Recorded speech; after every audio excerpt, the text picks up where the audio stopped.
Hey, welcome to CryptoCoach365 day 73. It's Michael Tozoni here. Uh, long day today. We got up at 8 a.m. I believe it was France time, which right now it's about like 9 p.m. Eastern time. So France time is in local time would be like we got up at 2 a.m. and we have been up ever since. And we have been traveling. I didn't have a lot of sleep beforehand either, but anyway, got back home from Paris. Okay, a bit of a issue on the planes.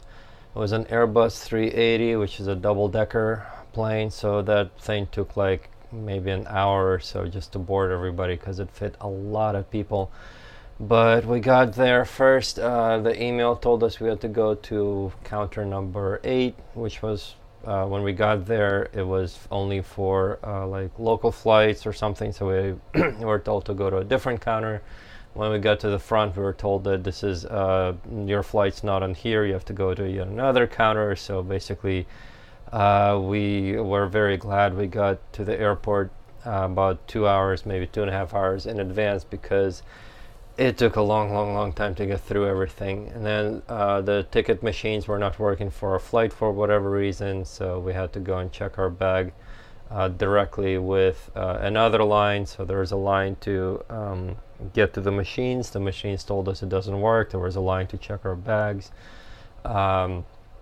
Actually, a line to the person who would verify which line to send us to, whether we had a bag sticker or not. And it was just lines and lines and lines. And then when we finally got to check in our bags, they said, flight's overbooked, so we can't give you seats here. You're gonna have to get seats at the actual the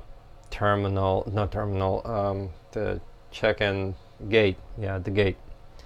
So we got to the gate, really rushing because we figured we only had like 30 minutes until boarding starts, or actually by the time we got there, boarding was supposed to have already started. But flight got delayed by about 15 minutes and then got delayed by a lot longer because it took a very long time to board everybody. And when we actually got to the gate, at the check-in, the place, the desk at the gate, we actually got really lucky because we did get seats, and not only that, but they put us in the exit row seats.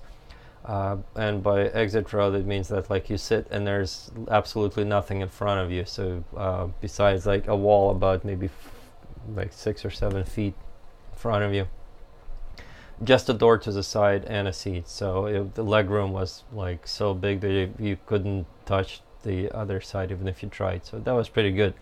And those seats I've actually checked. I was looked at them before to see maybe I can buy those, and they were like an extra $250 each way. So I was per person, and there's 2 of us, so I was not gonna spend that money, but we ended up getting them anyway. So yay, we lucked out. Got here kind of without too much trouble. There was a major storm today, so we actually ended up getting parked up in the air for about an extra hour. Holding over the airport until the storm cleared up. Like all the things going wrong, we were expecting that maybe they'll lose our luggage too, but no, everything was fine. Got back.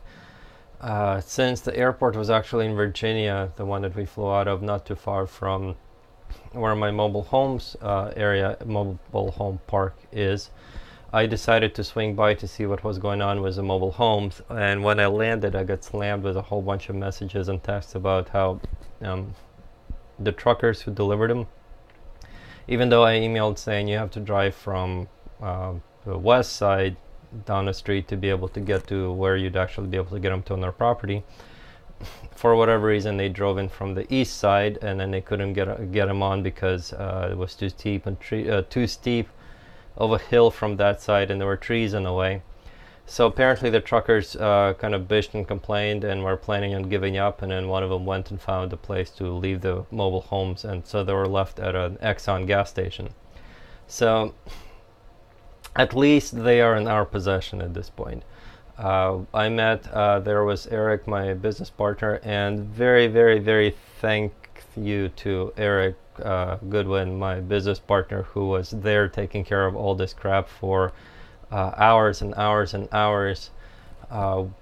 It was dealing with the truckers who were they were union truckers who spent also 4 hours on traffic getting these things here, who just did not want to deal with anything at all, and everybody was pretty bitchy and stressed. But he dealt with them. He was dealing with the storms were turning everything into mud as well, and managed to get set up where they would be set up at an Exxon gas station, which actually it was when I looked at it, I was like, wait, Exxon gas station, what the hell? But when I looked at it, it was actually there's a gas station and then a very large plot of dirt off to the side, and behind it was some sort of a either a carport or a warehouse or some metal shed type looking building, and both mobile homes had plenty of room to be parked over there. So he took care of that. Jose is a guy contractor who's going to be helping us set him up. He was out there as well, so I finally got to meet him in person. He says he should be able to get him in place tomorrow because he has his own delivery and setup people. So he's the one who we hired to actually set him up. He wasn't cheap, but definitely worth the work that he was doing and getting the trucks actually to where they needed to be and getting him and taking care of them and all that. So, I mean, you go for the cheapest, you kind of get worst case. Sometimes it really pays to pay professionals, even if they cost you a little bit more. But anyway, the mobile homes are in our possession. They should be moved to location sometime later this week.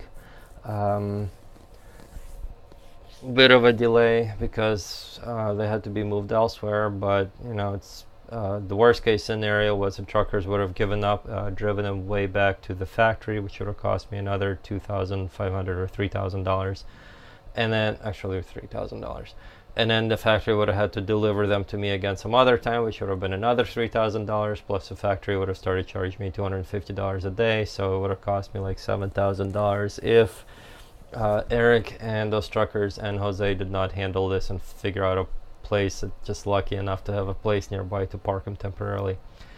So anyway, back home, flight kind of blah, but got lucky on some of it, and got my mobile homes in place, and I've been up for a very long time. We just came back from a Mexican restaurant. They treated Eric because he hasn't eaten in like 24 hours because of all this bull crap that he's been having to deal with literally from very morning until we got there around 6:30. And I am completely tired. Sorry if I look a little crappy, but I'm gonna be hitting the sack in a bit. So anyway, that was my day. Lots more work tomorrow.